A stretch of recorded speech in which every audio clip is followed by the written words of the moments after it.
നമസ്കാരം. ഇൻഫിനിറ്റ് സ്റ്റോറീസിന്റെ പുതിയൊരു അധ്യായത്തിലേക്ക് എല്ലാവർക്കും സ്വാഗതം. നാളെ മുപ്പട്ട് വെള്ളിയാഴ്ചയാണ്, ഇടവമാസത്തിലെ മുപ്പട്ട് വെള്ളി. ഈ ഒരു ദിവസം മഹാലക്ഷ്മി പ്രീതിക്ക്, മഹാലക്ഷ്മി ദേവിയുടെ അനുഗ്രഹം ലഭിക്കാൻ ഏറ്റവും ഉത്തമമായ ദിവസമാണ്. നാളെ കേരളത്തിലെ അങ്ങോളം ഇങ്ങോളമുള്ള ചെറുതും വലുതുമായിട്ടുള്ള എല്ലാ മഹാലക്ഷ്മി ക്ഷേത്രങ്ങളിലും പ്രത്യേകം പൂജകൾ നടക്കുന്ന ദിവസമാണ്. ഞാൻ ഉൾപ്പെടെയുള്ള തിരുമേനിമാർ ഒരുപാട് പ്രാർത്ഥിക്കുന്ന, ഒരുപാട് പ്രത്യേകം പൂജ ചെയ്ത് ഭഗവതിയെ അനുഗ്രഹം തേടുന്ന ദിവസമാണ്. നാളെ ഈ ഒരു മുപ്പട്ട് വെള്ളിയാഴ്ച ദിവസം നിങ്ങളുടെ ജീവിതത്തിലും ഭഗവതിയുടെ എല്ലാ അനുഗ്രഹവും ഉണ്ടാകാൻ, അമ്മ മഹാമായ മഹാലക്ഷ്മിയുടെ അനുഗ്രഹത്താൽ നിങ്ങളുടെ ജീവിതത്തിൽ ഉയർച്ചയുണ്ടാകുവാൻ ഞാൻ ഈ പറയുന്ന ഒരു കാര്യം വീട്ടിലൊന്ന് ചെയ്തു നോക്കണേ. അത് പറഞ്ഞു തരാൻ വേണ്ടിയിട്ടാണ് ഇന്നത്തെ ഈ ഒരു അധ്യായം ഉപയോഗിക്കുന്നത്.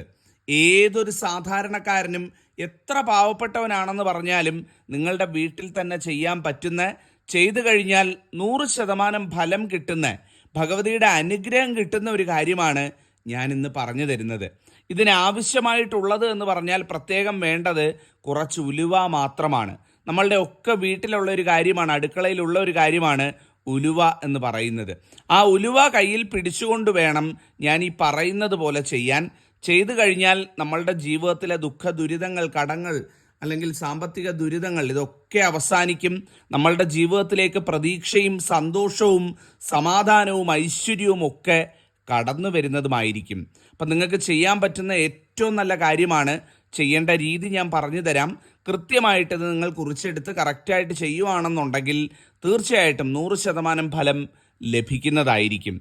ആദ്യമായിട്ട് മനസ്സിലാക്കാം, നാളെ ഇത് ഏത് സമയത്താണ് ചെയ്യേണ്ടത് എന്ന് പറയുന്നത്. നാളെ സന്ധ്യയ്ക്ക് തന്നെയാണ് ഇത് ചെയ്യാൻ ഏറ്റവും ഉത്തമമായത് എന്ന് പറയുന്നത്. അതായത് മുപ്പട്ട് വെള്ളിയാഴ്ചത്തെ സന്ധ്യ എന്ന് പറയുന്നത് മഹാലക്ഷ്മി ഓരോ വീട്ടിലേക്കും കടന്നു വരുന്ന, മഹാലക്ഷ്മി ദേവി നമ്മളുടെ വീട്ടിലേക്ക് പടി കയറി വരുന്ന സമയമാണ്.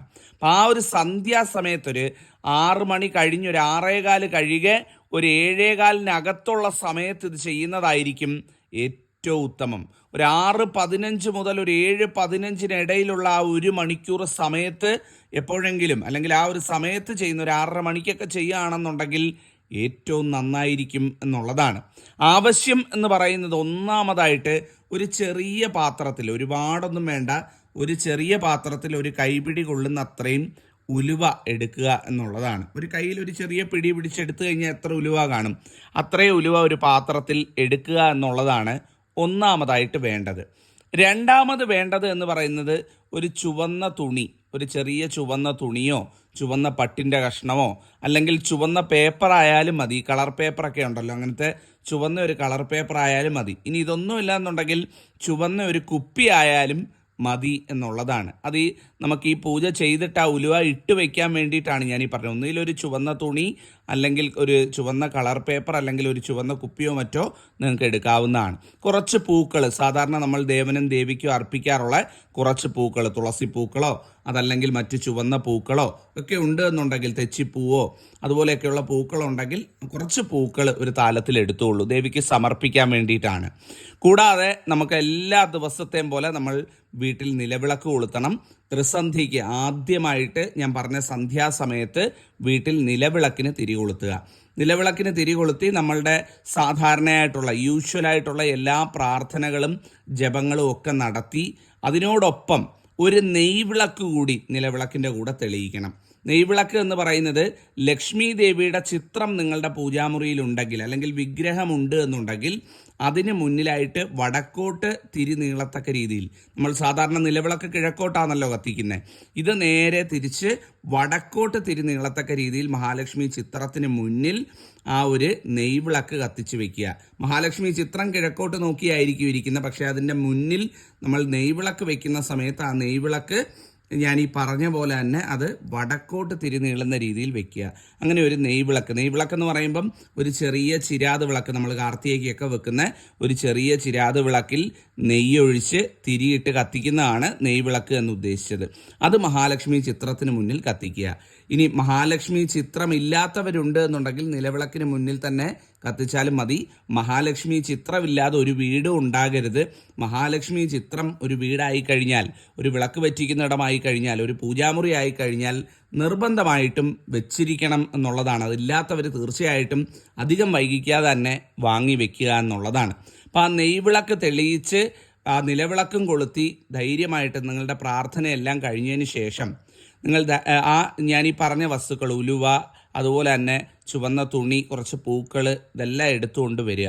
വന്നതിന് ശേഷം ആ നിലവിളക്കിന് അഭിമുഖമായിട്ട് ഇരുന്നു കൊണ്ട്, അല്ലെങ്കിൽ നിലവിളക്കിന് അഭിമുഖമായിട്ട് നിന്നുകൊണ്ട് ഞാൻ ഈ പറയുന്ന രീതിയിൽ ചെയ്യുക.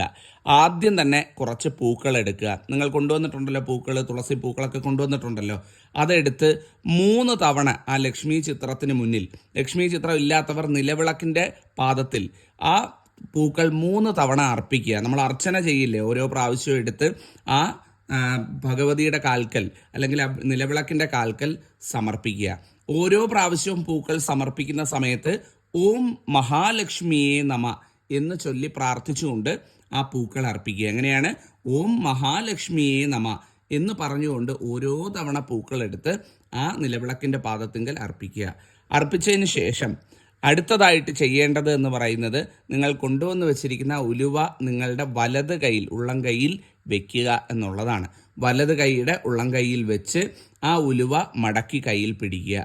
പിടിച്ചതിന് ശേഷം ഞാൻ ഈ പറയുന്ന രീതിയിൽ നാമം നിങ്ങൾ ചൊല്ലുക. എങ്ങനെയാണ് ചൊല്ലേണ്ടത്? ഓം നമോ ഭഗവതി സർവസൗഭാഗ്യ ദായിനി ശ്രീവിദ്യേ മഹാവിഭൂതയെ സ്വാഹ. ഒരിക്കൽ കൂടി പറയാം, ഞാൻ പതുക്കെ പറഞ്ഞ് നിങ്ങൾക്ക് എഴുതിയെടുക്കാൻ വേണ്ടിയിട്ടുള്ള സൗകര്യത്തിനാണ്, നിങ്ങളിത് പറഞ്ഞ് പഠിക്കാൻ വേണ്ടിയിട്ടുള്ള സൗകര്യത്തിനാണ്. ഓം നമോ ഭഗവതി സർവസൗഭാഗ്യദായിനി ശ്രീവിദ്യേ മഹാവിഭൂതയെ സ്വാഹ. ഒരിക്കൽ കൂടി പറയാം, ഓം നമോ ഭഗവതി സർവസൗഭാഗ്യദായിനി ശ്രീവിദ്യേ മഹാവിഭൂതയെ സ്വാഹ എന്ന് 3 തവണ നിങ്ങളുടെ തലയ്ക്കൊഴിഞ്ഞുകൊണ്ട്, ആ ഉലുവ ഉപയോഗിച്ച് തലയ്ക്കൊഴിഞ്ഞുകൊണ്ട് പറയുക. പറഞ്ഞതിന് ശേഷം അത് ആ ചുവന്ന പട്ടിലേക്കോ അല്ലെ ചുവന്ന തുണിയിലേക്കോ ചുവന്ന പേപ്പറിലേക്കോ അല്ലെങ്കിൽ ആ കുപ്പിയിലേക്കോ വെച്ചിട്ട് ഭംഗിയായിട്ട് അത് മടക്കുക.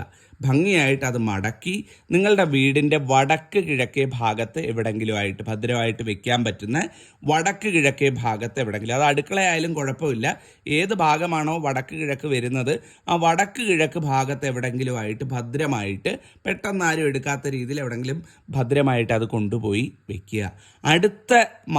അടുത്ത മലയാള മാസം 30 വെള്ളിയാഴ്ച, അതായത് അടുത്ത മലയാള മാസം ആരംഭിച്ച് ആദ്യത്തെ വെള്ളിയാഴ്ച എന്നാണോ വരുന്നത് അതുവരെയുള്ള സമയം ആ ഉലുവ അവിടെ വെച്ചേക്കുക.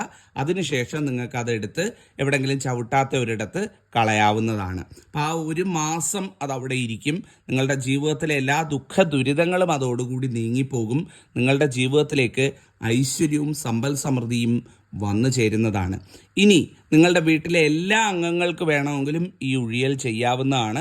അങ്ങനെ വേണമെങ്കിലും ചെയ്തോളൂ. ഇപ്പം നിങ്ങൾക്ക് വേണ്ടിയിട്ടാണ് ഇപ്പം 3 തവണ ഉഴിഞ്ഞത്. കൂടുതൽ ഉലുവ എടുത്തിട്ട് വീട്ടിലെ അംഗങ്ങളെയൊക്കെ വിളിച്ച് ഓരോരുത്തർക്കും ഇത്തരത്തിൽ ഉഴിഞ്ഞുഴിഞ്ഞ് കിഴിയാക്കി, ഒറ്റ കിഴി മതി, ഒറ്റ കിഴിയായിട്ട് വെക്കണമെങ്കിൽ അങ്ങനെയും ചെയ്യാം. അതല്ല വീട്ടിലെ ഗൃഹനാഥയാണ് ഗൃഹനാഥനാണ് നിങ്ങളാണ് ചെയ്യാൻ ഉദ്ദേശിക്കുന്നത് എന്നുണ്ടെങ്കിൽ നിങ്ങൾക്ക് തന്നെയും ഇത് ചെയ്യാവുന്നതാണ്. ചെയ്തു നോക്കണം. തീർച്ചയായിട്ടും ഫലം ലഭിക്കും. ഭഗവാൻ അനുഗ്രഹിക്കും, ഭഗവതി അനുഗ്രഹിക്കും. എല്ലാം മംഗളമായി വരും. നന്നായി വരട്ടെ. ഞാനും മനസ്സിൽ തട്ടി പറയുന്നു, ഭഗവതി അനുഗ്രഹിക്കട്ടെ. നന്നായി വരട്ടെ. നന്ദി, നമസ്കാരം.